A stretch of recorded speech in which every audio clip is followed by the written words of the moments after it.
మేము కూడా మా యూత్ అంతా మేము అందరం పోయి చూసినాం ఆడ హెచ్సిఓలో.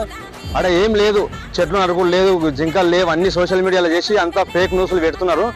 నువ్వు అన్నావు కదా, ఇప్పుడు వరంగల్ 27 రోజు ప్రజావత్సవం ఉన్నది కదా, ఆడ 1200 ఎకరాల చెట్లు నరుకుతున్నావు.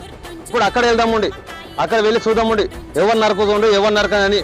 ఓ క్యాంపస్లలో అక్కడ ఇక్కడ జనాలను రెచ్చగొట్టి పిల్లలను రెచ్చగొట్టి కేసులు చేపిస్తున్న వాళ్ళ మీద. ఇది మంచిదనం కాదు ఇది. ఇప్పుడు నువ్వు ఆడ అది పెడుతున్నావు, 8 కోట్లు నువ్వు బస్సులకు ఎట్టినావు. అది ఎవరి డబ్బు? ఈ జనాల డబ్బు కాదా? నువ్వు 10 ఏళ్ళ ఉన్నావు, నువ్వు పాలనలు ఉన్నావు, 10 ఏళ్ళ నువ్వు దోచుకొని ఇప్పుడు జనాలకు నీ డబ్బు కాదా, అది జనాల డబ్బు పెడుతున్నావు. అది చాలా తప్పు. అది గుర్తు పెట్టుకో. కేటీఆర్ 42% రిజర్వేషన్ పెట్టినంటే చాలా సంతోషము.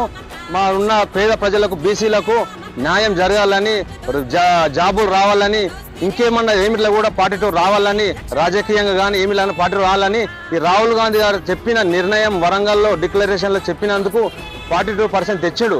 అది వాళ్ళు జీర్ణం చేయలేకపోతున్నారు. అందుకొరమే ఇది రోజు ఒకటి పెడుతున్నారు.